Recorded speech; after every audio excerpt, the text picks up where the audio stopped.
So you were just saying something that sounded very interesting to me. Well, it's kind of, it's pretty technical. Okay, well, I mean, I'm not sure you if know you what can. kind of podcast this is, so. Well, I'm more concerned you won't be able to follow along because Right. it's kind of, Right. but basically, Right. when we do our podcast, Nice. I usually keep my session, my Right. podcast session with all my Yeah. settings ready to go, multiple plugins, compressors. I've got Compressor head? I've got auxiliary tracks. I'm sending, Bussing. I'm bussing, I'm sending, I'm auxing, I'm receiving. You know what I mean? You, I got delay on the reverb on another reverb, and then I'm reverbing the delay through a completely different delayed reverb. That's a lot to handle. And then it actually sounds like there's no effects on it, which is really cool. But There's phase. Yeah, They're exactly, phasing each other out. Yeah. yeah.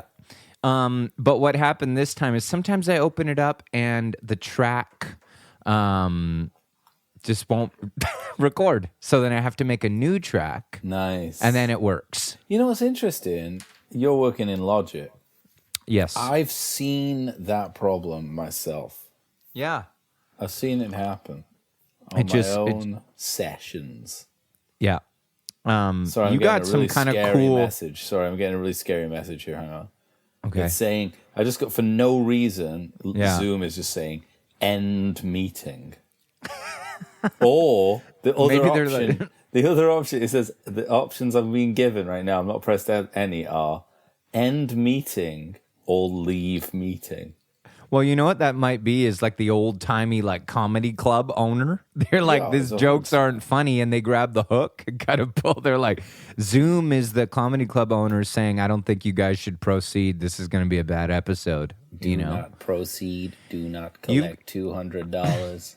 You've got some kind of cool sort of like tape hiss going on today. Really? Yeah. You get some kind of cool, like, it's almost like if you've got like one of those nifty Abbey Road plugins. Wow and Flutter. And then you mean the ones that Giles uses? Yeah, and then it's like you can just like click a switch and it makes it sound like there's loads of tape hiss That's in it. not Or good. Is it that bad? I can definitely hear it. Can you live with it? Oh, I can live with it. It's fine for me. I mean, you know me, dude. I'm kind of an analog guy, so like I kind of prefer. Let me tell you, it's entirely digital, unless it's a field recording style. Well, I'm pretending you're just going through a tape machine. Can we open up? Because before we talk about no. Let's not do that. We should open up with our new thing we're doing, which I'll tell you is working real hard because this is a Wednesday episode. Mm-hmm. You're listening to Impossible Way of Life, which is a rock and roll bi-weekly podcast, which got a record amount of listeners this week. I can tell you that for a fact. Not told you that. Fact. Listeners or patrons? Well, patrons are up through the roof. Mm-hmm, mm-hmm. Everyone needs to know, our take on the Beatles, your take on May Peng and the Beatles, 3, the World Guitar Championships, who's hot, who's not. Mm-hmm. I got a message from my brother-in-law. I could read it to you right now. I'm going to read it to you right now. Please do. I'm going to read it to you. This is someone, because I'm in England right now.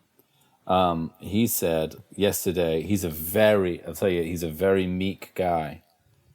And, he's my brother-in-law, so he's, I'm the older brother as well. He's my brother. So not a Holly's vibe.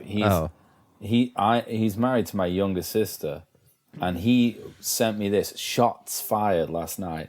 Mm-hmm. If Gilmore is out, I'm never listening again. Yeah. And then I didn't see any of these messages. Next message, 5 minutes later. Unbelievable. 16 minutes later. You should be ashamed of yourself. 24 minutes later. This is bullshit. 5 minutes after that. Do you even know what a guitar is? Oh my God. And he said, McCartney is laughing. he was worried about you guys for a moment, but now he knows you're nothing but a couple of jokers. Oh my God. Wow. Yoko had a crisis meeting arranged, but it's been cancelled. This is all based on our David Gilmour ranking, right? Yeah. Yeah. And I said, I dare you to listen to Smooth. And he said, in public, yes, but never alone. Yeah.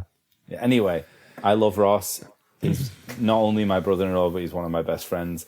And you know what? It doesn't matter because he's never listening again. It's a school of hard knocks. Yeah. Santana went through. But yeah, if you like what you're listening to, we're a bi-weekly podcast called Impossible Way of Life. Johnny, where can you find the podcast? You're just going to have to go ahead and log on to your internet computer and go patreon.com// Thank you. Impossible Way of Life. An Impossible Way of Life. An Impossible Way of Life. And on Instagram, though, you're going to want to find us at just Impossible Way of Life. Because we're jazzy like that. That's what we're like, yeah. And but also a patron. I don't know if I'm going to be able to find it now because, well, okay, if I could just add to what you said, the Discord. I mean, the World Guitar Championships, it's been fuming on there ever since these past two rankings. So I've had to step away because for one reason and one reason only, James. Nice. I know that these people expect of me fair and earnest, untainted rankings. Cool hand. So I can't look at this outside influence, you know what I mean? So I to move on ranking, I can't. I know some people are upset. Some people were defending Carlos Santana, which I like to see as well, you know? Somebody posted a sick video of him jamming with Jerry Garcia. Really, really kind of freestyle, nice stuff on there. Some good stuff. So, potent. Yeah, so it's kind of like, you know what? Say what you will. If he's playing with the big boys. Yeah. But what I was going to say is somebody posted that they really appreciate you doing the // thing. And that, actually, I don't even remember it, but they said a really good way to remember it is Slash, the guitar player. Nice. And if Slash is facing you playing a sick riff and you're in the crowd... Yeah. That's a // Yeah. And then if you're looking at Slash from behind and the guitar's going up to the left like that, that's a // Or I would imagine if he's kind of bending backwards to get a higher note. Yeah. That would be a // No, because it's still going that way. Right. But what if he bent back kind of Nickelback style? Like all the way to... So he's like this? No, but kind of knees bent backwards, kind of rocking. You're still in front of him, but he's bending backwards. Oh, fuck. I don't know, dude. I thought I had this understood, and now this is like, if you're in the crowd, it's a // If you're behind, if you're the drummer in GNR, it's a backwards that's slash. a // Okay. Who's the drummer in GNR? I don't know. Who was the drummer? Originally for the first record. I forget his name. Let's look it up here. Luke's shouting right now. He's furious right now because he only was on the first record, and then he had his own version of the band that he toured for a little bit. Personnel. Let's get to it. I wish I could have done this quicker. I mean, I'm just probably going to forget it again. Steven Adler. Okay. Yeah. Any relation to Lou Adler? That'd be cool, but no. So, no. So you want to talk about what we've been up to? Because obviously there's an ocean in between us. Yeah, I'd like to hear about how, I mean, for you, I've just been working on the house nonstop, but what's going on in England? I got here, stayed with my brother-in-law, but if he talks to me now, after the Gilmour thing.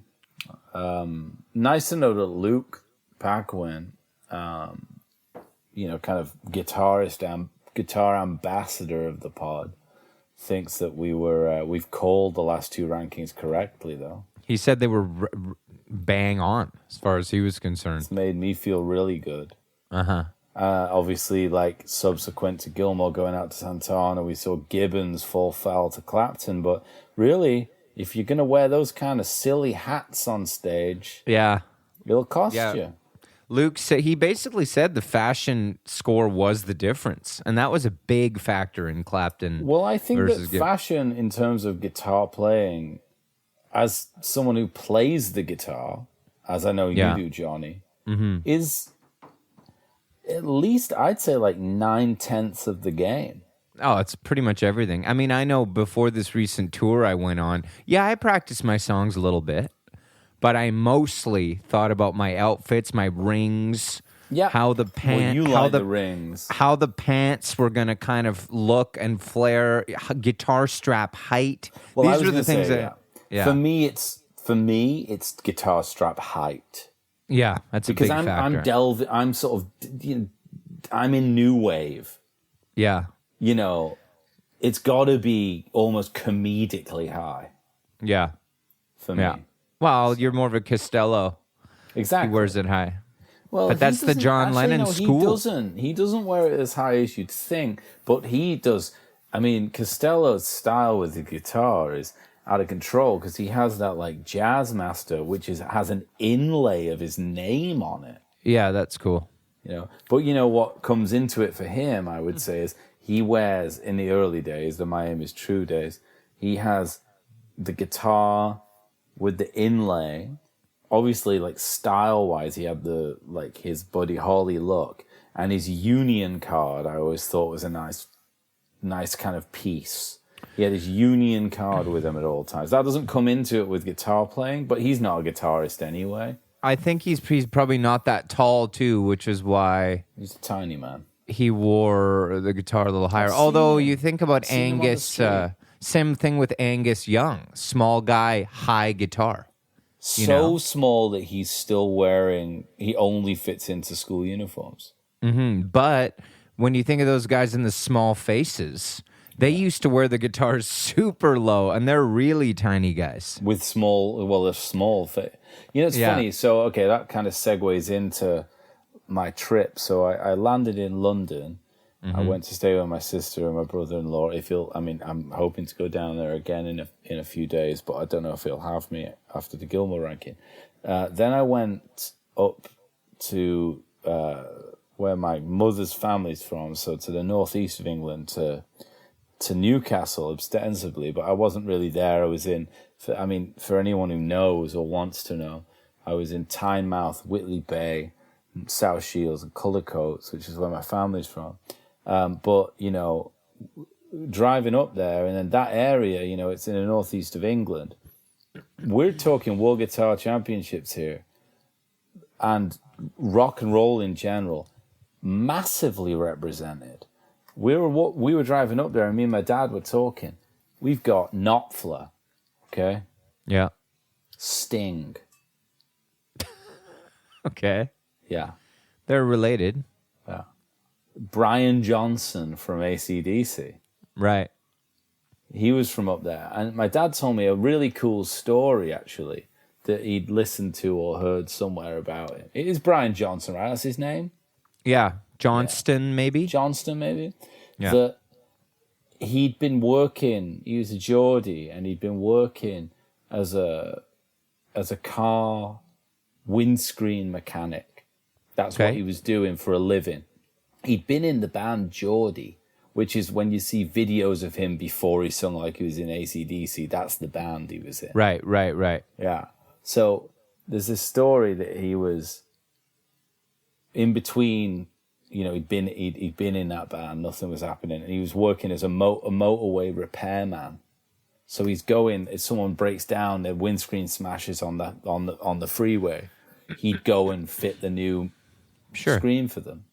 Mm-hmm. So he got a call late at night one night, and it was like, there's a car they need to get to London tonight. And he's, but it was late, it was after hours. You need to go fit a windscreen. And he's like, I'll do it, it's fine. And he went and he showed up and fitted the windscreen, did it. And then a window rolled down, and it was Ian Jory, like Ian Jory in the Blockheads. Right. Ian Jory. Sure. And he said, "Thanks very much, man. Appreciate it." And gave him like £20 or something. And he said that was when that moment was when he was like, "I need to do this." And he went and did the AC/DC auditions the next week. Wow, there you go. So there you go. I don't know if that's real or not. And the world was never the same. His voice was never the same. Yeah.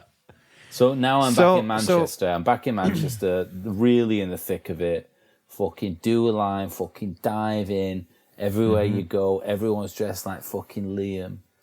Nothing's changed. Not been here for a fucking decade, but nothing has fucking changed, man. You know what I mean? Nice. Yeah. Yeah, so when do you want to sort of like uncork the bottle on this Beatles stuff that's been going on? Because you and I spent a lot of time last week thinking about it. I've actually, I think I sort of was a bit traumatized by it, and I was a bit obsessed with it. I was quite dark and borderline psychotic about it, I think. I couldn't stop talking to everyone I know about it, and I was just really hurt by it. Yeah. And I'm not talking about Now and Then anymore. I don't even care about Now and Then anymore. You know what I mean? Okay. They want to do Now and Then, that's fine. Tune it up, make a new song, that's fine. Whatever. Now and Then was then. That was then. This is now. But this thing that you have discovered about Giles Martin, this interview, man, I mean, I think I sort of buried it, and now it's going to come out again because we're talking. But I think it's interesting because I think that there's, to some extent, it might be worth it for this podcast for me to spend a little bit more time dormant on airplanes with a Wi-Fi connection. Give me a Wi-Fi connection on a plane for 8 hours when I've got nothing to do and I've accidentally taken speed. And this is the kind of thing that I come up with. What is going on? Well, I'll tell you what really... Okay, here's the crazy thing to me, and I know we said this, but think about it in terms of this. Actually, I made a few notes here. Thank you. Because it really, really was crazy. So... You know how I said the thing? I did an Instagram story and I said that, which is kind of cliche, that it's like taking the Mona Lisa and digitally removing the brush strokes, to make it. But then I thought about it, and it's actually beyond that. It's doing that, and then it's Giles Martin saying, you know what? I think her eyes should be a different color, too. I think maybe, Da Vinci didn't quite nail the colors on this. Because he is making decisions about how the instruments sound and stuff, even further than that. Yeah, it's gone even further. You know what's even further than that? He's saying, you know what? My dad got the colors wrong. Exactly. And the crazy thing also is that, okay, this is what blows me away. Obviously, we know he's using Abbey Road plugins in the box that we use. In Abbey Road. To sound... Okay, here's the thing. You and I love the Beatles. We record music, right? Yeah. This is where it gets really psychedelic to me. Christopher Nolan. They develop these plugins literally so that guys like us can make things sound not like the Abbey Road gear now or anything, literally like the Beatles gear and stuff sounded in the 60s. We're not trying to recreate Abbey Road tones from now. No. We're trying to get the music to sound like the 60s mixes and Beatles, the 60s recording. Yeah.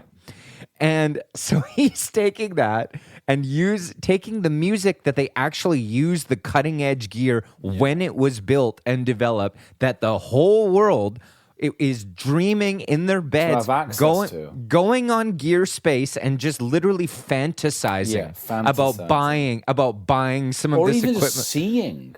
Just seeing it, going to a studio where somebody has a piece of this gear. Even seeing it. A Fairchild or whatever it might be, right? I've been to a studio. There's a studio in Vancouver, the Warehouse, Bryan Adams studio. They have a Fairchild in there. Yeah. It's about $700 a day to even look at it. And if you dare to even push anything through it at any great degree, they just say, nah, you can't do it.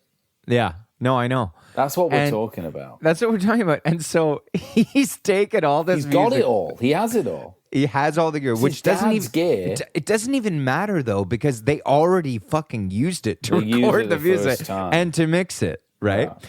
And he's taking all of that and using the stuff that we use which to we get remix. I remember a while ago, not even that long ago, you said to me, a bundle. I got it in a bundle. You think, what would be some useful plugins for me to get? I bundled it. I said, here's 6 of them. Get them on Cyber Monday for like $17. Full on bundled it. Yeah. He's using these plugins. He might have got a bundle.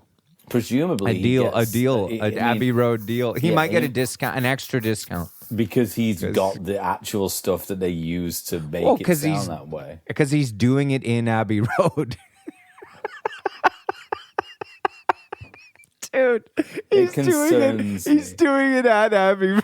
He's at Abbey Road, looking at the EMI Chandler console, the TG12345 console, and he's looking at it, and he's like, this is good, but I have the same preset that Johnny Payne uses on his pianos called Bright Piano that makes it sound... Listen, I'm not denying. It makes it sound Beatlesy.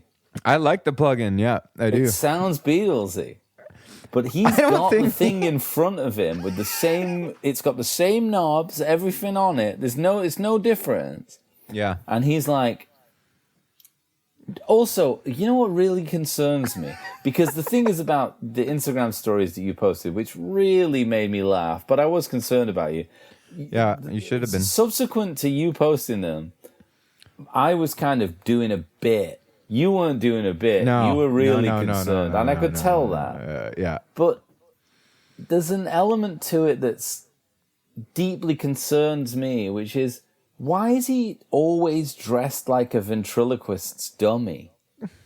Yeah, and on top of that, it's big thanks to John Andrews, who turned us onto his Instagram account, which is called, for everyone listening, it's called Mashup Martin, Mashup Martin, and it's him. It's verified, and by everything I can tell, it looks legit, and it's just him, like, I don't even know what he's doing. Like, well, presumably he's doing either Lord of the Rings, Cirque du Soleil, or the Beatles, which are the only three things he does. He's got about half the followers of our podcast somehow, and he's talking about just like various things that he's doing here. I mean, but like, I don't want to go out on a limb here, and I certainly don't want to cast aspersions or anything like that. But I'm gonna say something that might shock people on the podcast. It might shock Johnny. Because I want you to take it really seriously, because we do joke around on this podcast a lot. And it's easy because of the way in which the propaganda and the way in which the sort of journalists and press releases of, the sort of hegemonic way in which we understand the legacy of the Beatles. I'm going to say this, but think about it seriously. Yeah. I don't think Giles Martin is qualified to be mixing the Beatles. I don't think I'll go take it one further, and I'm sorry. I'm really sorry if this is like shocking to someone or offensive to somebody, but I don't think he's even good at music. I'll go. Like, I listen to the mixes. The mixes. Yeah. And I am sorry, man. They are a lot worse. They are a lot worse just mixes. I'm not talking about, they're modernized, they're this, they're that. They're bad mixes. They're bad. Like, they're bad mixes. Like, I really think that we would have done a as good or better job mixing them. I think that most people would have. That's what I mean. I'm not. His father is very famous, but I really mean it. I don't think he knows how to... I don't think he understands music. No, I mean, I don't think it's even like a little bit weird. I imagine that Giles is in a studio with people who do understand music, and he's kind of Emperor New Clothesing it. He's not listening to them. Yeah. No, well, and they're just like... they're just like kind of pushing it over the tennis court, they're like over the net. They're like, fuck, it's insane. Like, they're dealing with a despot who doesn't understand music, who's like, using, there's a video, I saw a video of him trying to explain the technology that's being used to unmix, I think he calls demix. And he was demixing the kick drum. And he was playing the kick drum, and he was like, "See, you can hear the kick drum now. It used to also be tied to the bass guitar, and you can hear the kick drum has a lot of resonance in it. But there's nothing going on in his mind. Like, he doesn't know musically what that means." And there's another moment in the same video where he's listening to literally John Paul. He's not even sure who it is. It's very obvious who it is. Yeah. He's listening to John, Paul, and George singing harmonies and snapping at the same time. Right. I don't know if you've seen this video. I haven't yet. And he says, because of the technology, we've been able to separate the snaps from the vocals. Oh my God. Oh my God, dude, stop this. Stop this. For what reason? I don't know. Well, this is what I mean. I don't think that the guy, okay, whether he understands music or not, he doesn't understand that rock and roll, in particular from the 60s, the best part about it is the bleed. Like, it's not only like, I don't mean the best part about it. I mean, it is essential to the sound of these records, right? And you can tell when you listen to it, like, there's literally no point in taking a song like Love Me Do and demixing it and separating everything and then putting it back together unless you want the song to sound less cohesive. Well, like, you know, I wouldn't even go. I think this is the thing I'm trying to say. I don't even think it needs to be that much of an academic viewpoint. I don't think he even understands music. Like, he's listening. He's the son of a very famous father, and he can't even recognize. I don't think he even knows the names of the Beatles. I'm really not sure he does. Yeah. He was like listening to these guys. He's listening to George, Paul, and John singing together. Yeah. And he's not sure who it is in the video. He's like, presumably this is them singing. And someone's snapping. We're going to need those snaps. We're going to replace them with some 808s. I blame Peter Jackson for this a lot too, because it's sort of like, to me, it's a bit of like an Oppenheimer type thing. Right. You know, where it's like he developed this technology not knowing the repercussions of what could have happened. It becomes Christopher Nolan again. Exactly. Like, he developed this thing for the Get Back movies that could separate everything, right? And then it's like all of a sudden, Giles Martin is essentially like, I don't know, like some general in the war who's like, I don't care. Like, I'm going to use this on everything. I'm going to use it, Harry Truman. Because you would think, James, that maybe Giles Martin would listen to some of the songs and be like, I don't think he's heard the Beatles before. No, and be like, maybe I don't need to demix this one. I don't think he's heard them. Based on what I've read in the articles, I don't think he's listened to them. Right. I don't think he's listened to them. I think he obviously got brought up with a silver spoon in his mouth. He's always wearing a kind of magician's costume. Yeah. And I'm not convinced he's ever really listened to them, you know? Okay, actually, you need to fill me in here a little bit. Uh-huh. What's with him saying, is it controversial that Jeff Emmerich said, I hate the idea of you doing this? Well, he did a lot of the mixing in the 60s, so why wouldn't he hate it? Plus, he probably knew the guy wasn't qualified, as you say. Yeah. Okay, good. Because you know a lot more about the Beatles than me, and I feel like that part of the interview really stood out to me. That it's because you've said prior, like, we need to know how Julian feels, Jeff Lynne, May Peng. Yeah. John Leckie, I would say even. He was a tape-op. Ken Scott, is he still Alan around? Parsons. Sure. These people, I'd like to know their opinion. And the fact that he said, he asked Jeff Emerick, should I do it? And Jeff Emerick was like, I hate it that you're going to do this. And Giles said something like, and I quote, I don't care what he thinks, I'm not stopping. He said, I will not stop. Yeah, exactly. You know what else? Get this. You know what else? I found out the other day, you go on All Music, James. Yeah. Which is, you know, by it's all, a website. you know, it's a credible source it's the source, for credits. Yeah. You go on there, Giles Martin is credited as the producer of the Beatles albums in the 60s. Nice. He's credited as producer and mixing engineer for Sgt. Pepper's Lonely Hearts Club Band. 1967 is the year next to it. Nice. So he's changed. I think he's banking on this idea that in 50 years, Giles, George, no one's going to know the difference. So he can just, you know what I mean? We've talked a lot about that with this idea of the Beatles and B2 and the whole way it's going to work and great replacement theory of rock and roll and, you know, how... I mean, at this point, I'm in England.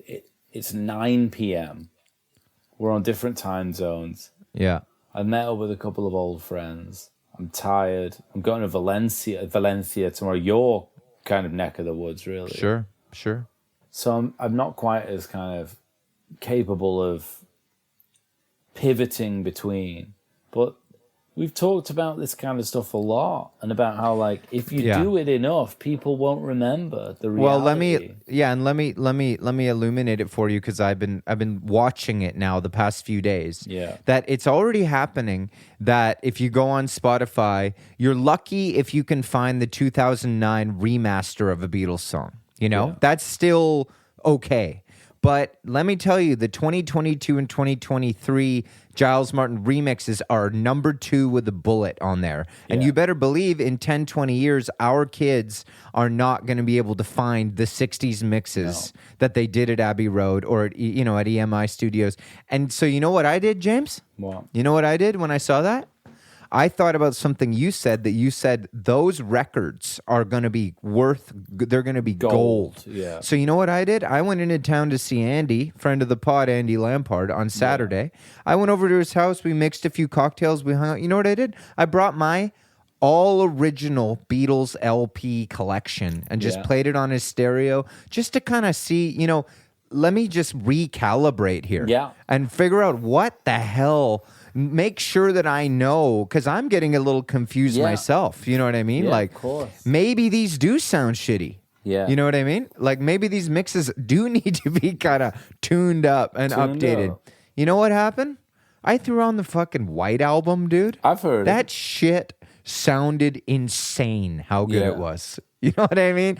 And just an original. I wish I had Giles Martin. I'm gonna look at it. I wish I had it, because he has a lot to say about the White Album. He doesn't like that, huh? Doesn't like it. He doesn't like the way it was recorded, because George Martin didn't enjoy recording it, because they were all at each other's throats. So he feels that's the one that he really needs to sort out. Oh, great. Well, we can't wait. I'm sure that'll be coming out alongside the documentary with all the footage they have of it, right? Well, Peter Jackson said we know there's a documentary coming. You've kind of invented that concept. Yeah. But I got one more thing to say, and then we'll continue this, but you know what I thought about is, like, you know what's actually amazing about the Beatles? Is that compared to so many bands and so much recorded music from that time, it still sounds great. Like, there's a lot of music from the 60s that does sound really dated, you know? But the Beatles is still this benchmark, this high watermark for, like, recording, for great sounding records, right? You can throw it on anywhere and it sounds great. Yeah. And wouldn't it have been cool to just kind of keep that going and see for how long, maybe in another 50 years, people would still be listening to it and be like, this is awesome. Yeah. But now that Giles Martin is saying, oh, stereos have changed, so we need to upgrade it and do all this stuff. Now you're basically taking away how great the 60s mixes are and how long they can last and the legacy and the power that they hold, right? Because you're like, yeah, every 20 years we'll just keep changing it. I always think as well, what's nice about it is like the way in which I was talking, my parents are quite into music. We've been ranking, and in fact, I've recorded us ranking a couple of people, nice. Which is very funny. They're really into it. I don't see my parents very often. I don't live near them, so and they were kind of into the spirit of it. We did Freddie Mercury, and my mum's been obsessed with ranking people ever since. But cool. That's what I love about it, because I was trying to explain the now and then phenomena to my dad and mum, and about the bridge missing, and about why it was unimportant to remaster the Beatles or remix them. Yeah. And my dad said, which is a fair point, he said, so do you think, and he wasn't being cantankerous, he said, do you think it's just the mono mixes? And I said, and this kind of goes to what you're saying about the idea of the mixes, you standing up, over time, regardless of the speakers. And I said, well, it's not about perfection. That's what's so nice about the Beatles. Like, there's and music of that time. First of all, mixing as a concept didn't exist at that point. It didn't really exist. So the mono mixes, they slaved over, of course, and they're wonderful, and the clarity is unbelievable. In fact, it's a kind of antiquated, impossible task to make records sound like that. I couldn't even imagine the idea of mixing a mono. I don't think anyone does it anymore. But right. The dysfunctionality and the accidental beauty of the stereo mixes, which was, as you read about, was created in that kind of almost like oblique strategies way, where it was just kind of, it was new technology. They weren't really overthinking it. It was paintbrushes. They were just making music. Sometimes, in fact, they weren't even there for it. Those are so it's the accidental sort of jazzy nature of those mixes is what makes those stereo mixes that we hear so often in a car, when it's like the drums are on one side and the bass is on it. It's so amazing. And the idea that you need to, in any way, like, make that more compatible with like a club environment that's what really upsets me for some reason. Yeah. Well, and it's like deconstructing the avant-garde nature of those mixes really, really concerns me. And I do consider those stereo mixes official only because everyone was still alive when they were being done. They were being released. You know what I mean? Like, nobody was objecting. You don't have any of the Beatles being like, I'm not. I know that they did have preferences. John said he preferred the mono mix of the White Album and all that kind of stuff. But at the same time, he wasn't about to, make a stand. Like, they were still, it's part of the lore, right?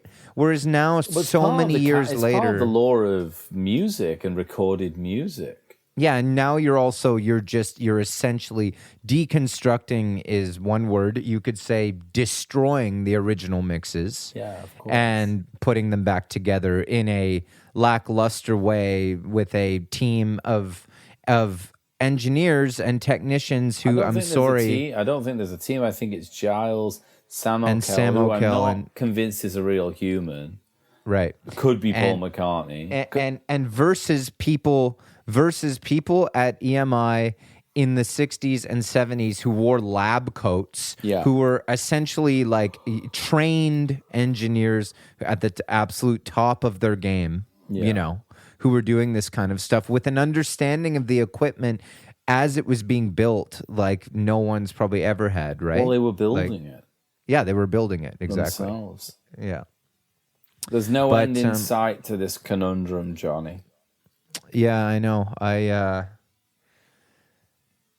don't really know what to say, but it's really disheartening. And all I can say is go out and buy your Beatles LPs now while you can, the old ones. I would, because you're talking about like literally like I said, a Tiananmen Square moment where you'll be like, let's listen to Revolver, and someone will pull a record out and put it on, and you'll be like, wait a minute, this isn't Revolver.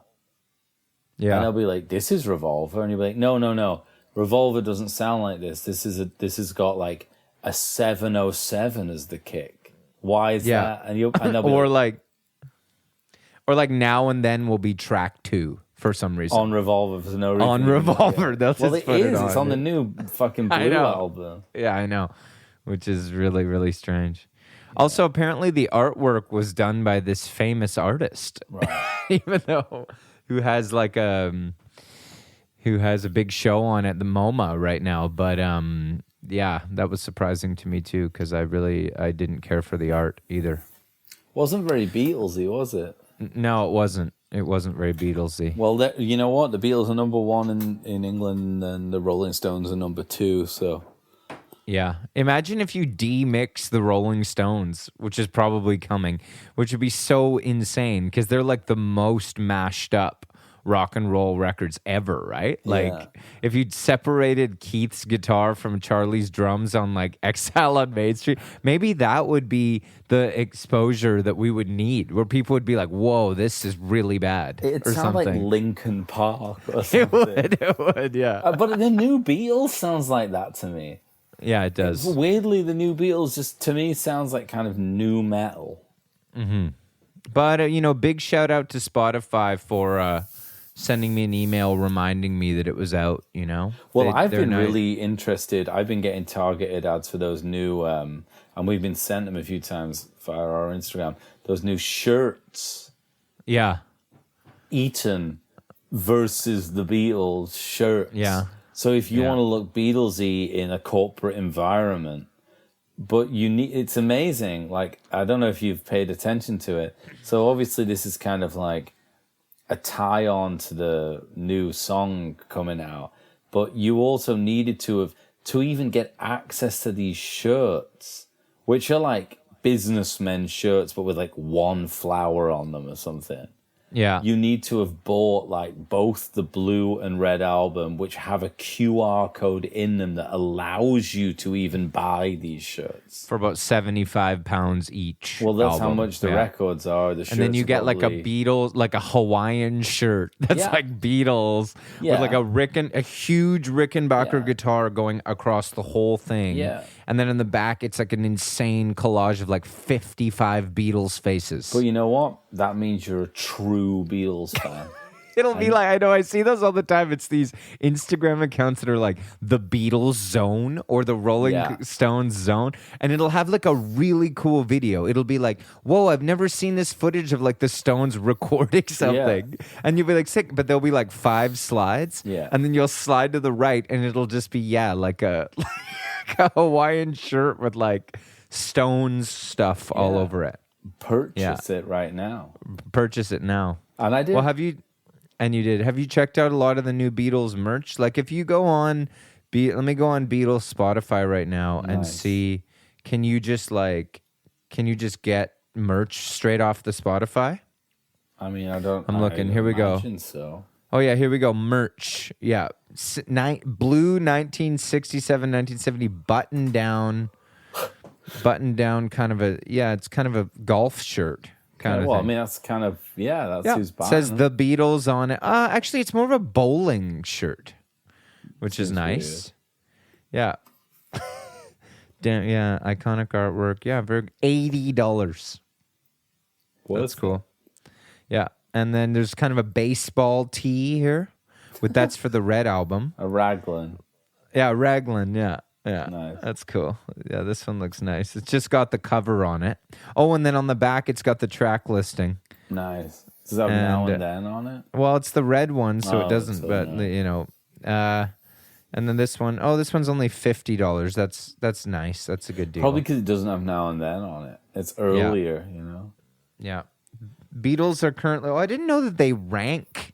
If you scroll down in Spotify, they're not good. They're not. No, doing it says well. verified artist, and it tells you their ranking in the world. Yeah, Beatles but they're are not doing 85th. Too good. Not 85th. That good. Not that good. 85th in the world ranked. You want to try and do like a speed rank here? I don't know if we're gonna have time, man. I don't know. I think that we could try to do one, and then that's a good idea. Let's do one of the matchups. Yeah. And then if people want to see who's going to win, they got to tune in Sunday. I love that. Yeah. The other half, and maybe we'll try for another ranking. You know? And I'm going for everyone listening tomorrow morning at like 7 a.m. I've had a mad couple of days, sort of family stuff. Yeah. You know, and so I decided to go to Valencia, which is going to be really fun. It's like really nice and warm there, and also Johnny lived there for about a year. Yeah. So I'm looking forward to going there. I think we should do a podcast from there. What? You mean like I fly out? I'd love to, dude. Dude, I have a 2-bedroom place if you want to come. That's amazing. I accidentally got a 2-bedroom. Are you staying in Ruzafa? I certainly am. That's the best spot. Yeah, I'm staying there. I'll tell you all my old haunts. Well, I can't wait, and I'm going to go to them all. But I'll take my computer, and I think we should do a podcast from there. Because, definitely. We need to. So Sunday will. All I'm saying is Sunday will happen. Yeah, Sunday will happen, and you're going to get the other half. If you want to hear who's going to win this matchup, you're going to have to tune in Sunday. Absolutely. You're going to have to pay $5, which is less than a beer or a coffee. Not in Spain. Not in Spain. No, you get a caña for a lot less than that. You get a caña for like fucking $1. You get like a Rioja for like maybe some pipas ibéricas on the side. No problem. You don't eat meat though. You don't eat meat though. Yeah. No para mí. Yeah, no para mí. Okay, what are you thinking?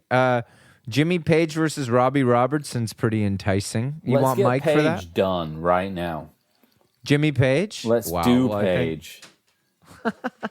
I think it's going to be fucking tens across the board, buddy. Well, that's what we need to figure out. And then maybe we get Mike in Sunday to Robbie to tip the scales. But I don't know if he'll be up at 10 a.m. on a Sunday morning.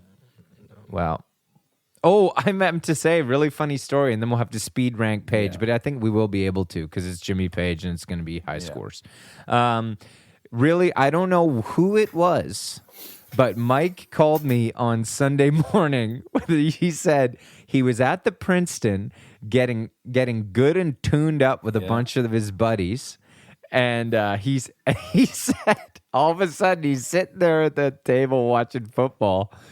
And somebody and the bartender comes up to him and says, "There's someone at the bar asking for you." Nice. And apparently a patron of our show and their dad made the pilgrimage to the Princeton to meet Stranglehold. And Mike said to me, and I quote, he got an adult dose that night. I can imagine nothing less than showing up to see Mike on a Saturday night there. And all I can say is, I'm sorry and you're welcome. Both at the same time. I would tell anyone who gets the opportunity to go to Princeton and ask to see Stranglehold Mike, do it do a line diving without a doubt in my mind. That is what you want to be doing. And and we can't be held responsible for what happens. Forget the Capilano suspension bridge. Yeah. You want a real tourist attraction.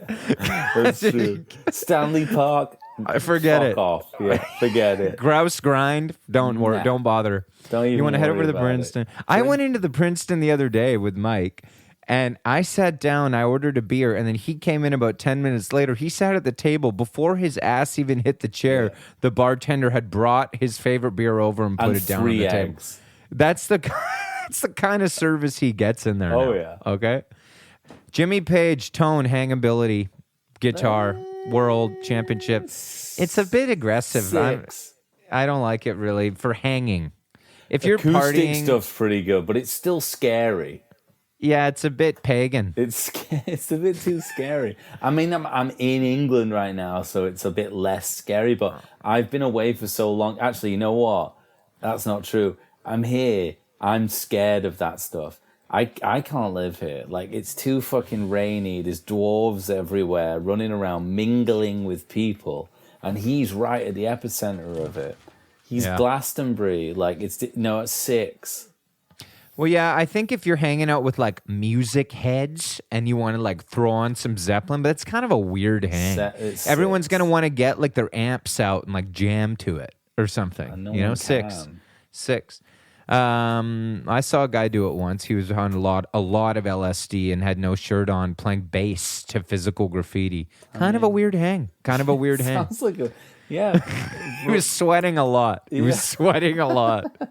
he was just playing like the Rover. Like it's his a good eyes song. were like spiraled out. Like I like In the Night. That's a good one. With an Ampeg fridge, dude, just dripping By sweat. himself. Yeah, no, we were all. There were a bunch of other of us here, but he was doing it alone to the record, and then he flipped it and did it again. He played the whole. It's a double album. He did 4 sides. 8 sides. Yeah, it's true. 8 sides of it he did. Okay, technical. I know some people would. Chops are high. 9. A lot of people say precision is low, but I think that's all a bunch versus precision is an issue. He sacrifices precision for speed and sheer chaos at times. Yeah, but which Thrill of Risk comes in. And I saw someone mention on the Discord that and I think we should do this in the next round, Yeah. in really close battles, heated battles, where maybe there's like I'd say like a 4-point differential. Yeah. We bring in the 11th category, which is martial arts. Well, or signature move, yeah. Or martial arts and then signature. We'll talk next. By the way, don't. I'm not going to say it now, James, but everyone listening, tune in Sunday. Yeah. Because we have a couple of really big ideas about how the next 2 rounds are going to go. Some big new ideas. You're going to want to hear it. So tune in. Okay, technical chops. I mean, 9. It's Jimmy fucking Page. It's 9 because he played on all of that stuff. He like played the solos on like My Generation and shit. He's a session guy. Plus, okay, we'll knock one off for the precision stupid thing. Yeah, okay? like the Lemon song that nobody cares about. That no one cares about because no one cares about. Also, I love it. What do you? Yeah, well, you telling me what? the Heartbreaker Soul solo 9. doesn't riff? Soul I 9. think natural ability guitar. 9. I'd go 10. It's not 10. 9. Jimmy Page. He is guitar playing. The guy. What? That's all he does. He's a god. He's a guitar god. Sure, 10's fine. I'm gotta go 10 for that. If Hendrix got 10, which I don't remember, Page gets 10. Yeah, he's 10. Yeah. Because he can do it all. He can literally do it all. Do it all. He open tuning. He's doing like medieval, classical kind of like. He is a guitar. He can't play any other instrument. Put him at a piano, he sounds like a 4-year-old. Talk. He can't even talk. He can't do anything. Can't dance. Probably. He can't do anything. No. He can only play guitar. Yeah. Live performance. I'm sorry. Like that's 9? 10 for. Oh fuck, dude. 10. 10. Come on. First round 10. Okay. Song remains the same, like all that stuff. Madison Square. What about the black and white with the telly, the famous TV? Yeah. Oh, Scandi telly. Yeah, that single person showed you in our 20s at like 2 a.m. when you're hanging out with them. Yeah, on acid. Yeah. Okay, note choice slash rip. I mean riffs. 10. Note choice. In the solos, I mean, dude, Stairway to Heaven solo? 10. It's 10. That's 10. See, he's gonna just need to battle someone in the next round. Head to head. Well, yeah, I can see right now who he might. He's gonna take Hendrix. Do you know what's really okay? I want to say something, even if we need a little more time here, because I want to say this. Yeah. There's a guitar player on here that we know nothing about. Well, his name is Jeff Beck. His name is Derek Trucks. His name is Robert Paulson. His name is Jeff Beck. And I have been talking to a lot of boomers, people like that around here, that they say, James, without a doubt, number one. There's no way any of these other guitarists even stand a chance. We need to get one of these guys on. And guess what? You know who Jimmy Page might potentially face in the next round? Jeff Beck. It's interesting too because Jeff Beck he's like a mentor, right? Like Jimmy Page was and they were both in the Yardbirds, dude. That's a heated second round. That's an intense world there, the Yardbirds. Yeah. Okay. Anyway, we also need to consider the idea that Derek Trucks does a Yugoslavia in the mid-Euro and like has to like, you know, have a civil war in his mind, and we'd replace him with someone we know more about. That's potentially good. But I want Jeff Beck. I want to get someone on to help us with that and I'm going to listen. I want everyone listening to this show to hear me now. I am going to listen to a bunch of Jeff Beck before we rank him. Me too. I'm going to watch videos. Yeah. I'm going to do some actual research for this show. You're going to do your own research. Yeah. And anyway, but my dad's friend Steve, who's a great guitar player, he was so fired up about Jeff Beck that night he sent me an interview with Joe Bonamassa. Nice, Bonamassa. Where they asked him who's the greatest guitar player of all time, and he said, "Why don't you think of a harder question?" Jeff Beck. Like, he's like, he can do it all. He can do it all. That's what he said. So he represents the kind of blues community then. Yeah, so Bonamassa has made his choice. Okay. Here we go. Next up is we got 3 10s in a row here. Wow. Fashion. I mean, come on.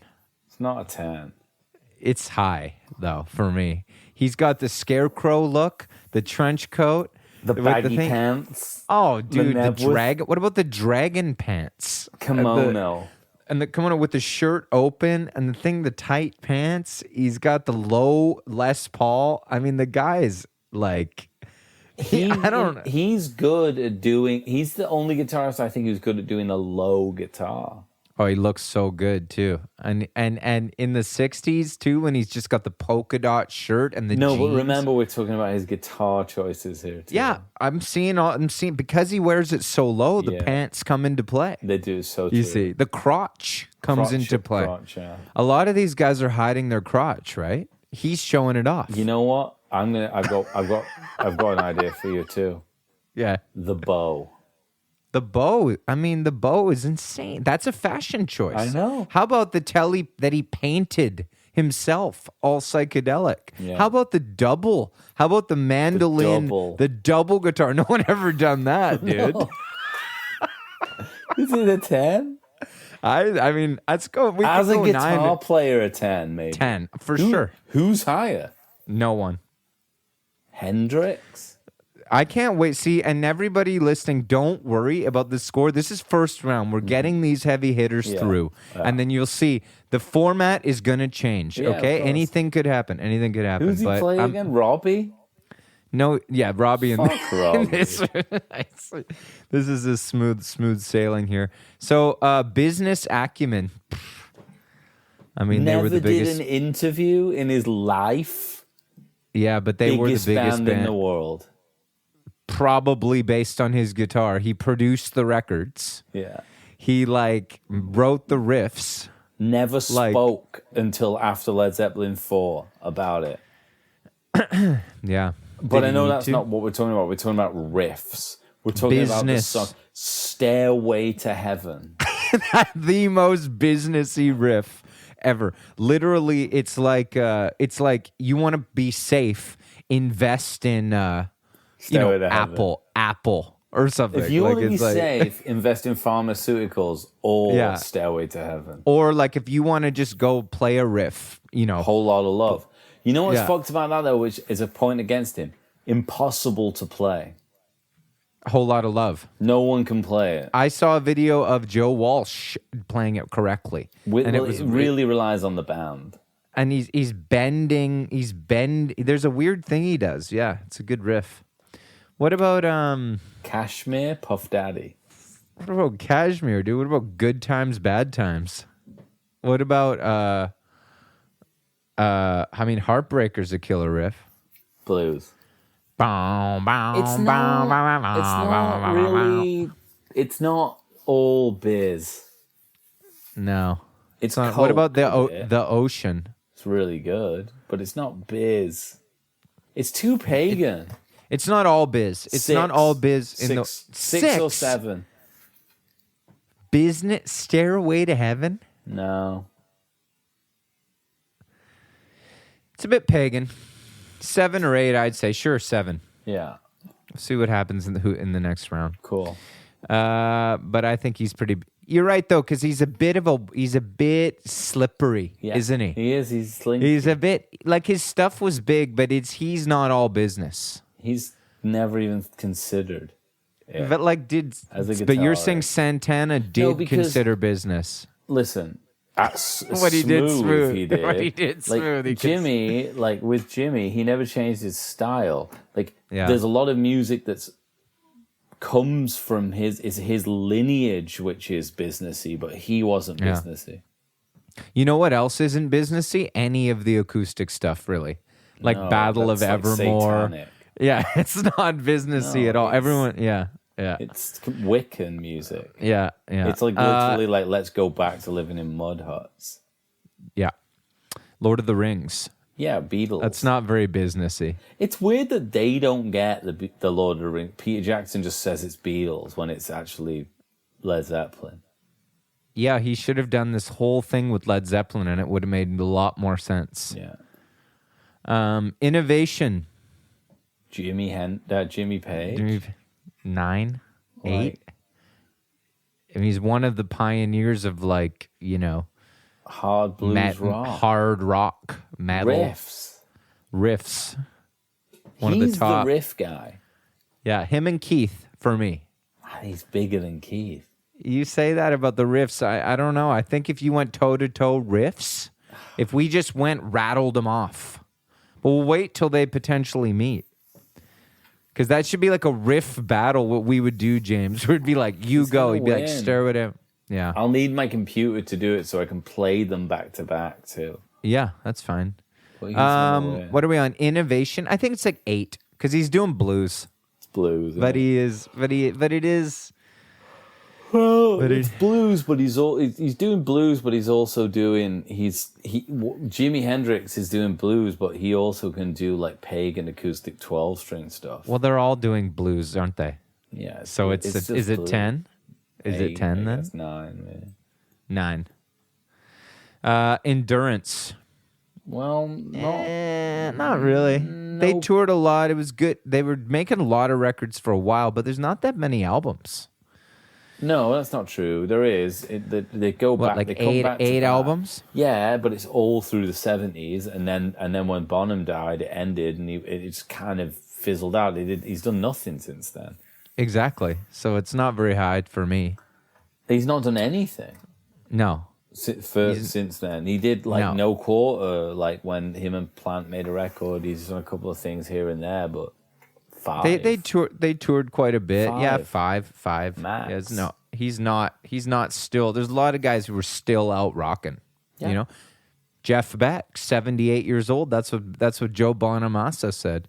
Played the Royal Albert Hall, still innovating. That's what he said. I might just kind of get on this. I might get on the train. I didn't even know endurance was a category in this. Oh no, it's not. You're right. We changed it to Thrill of Risk. Oh, God. Which is 10. I was reading the wrong thing. Thanks for reminding me of that. Is it 10, you think? Thrill of Risk? Jimmy Page?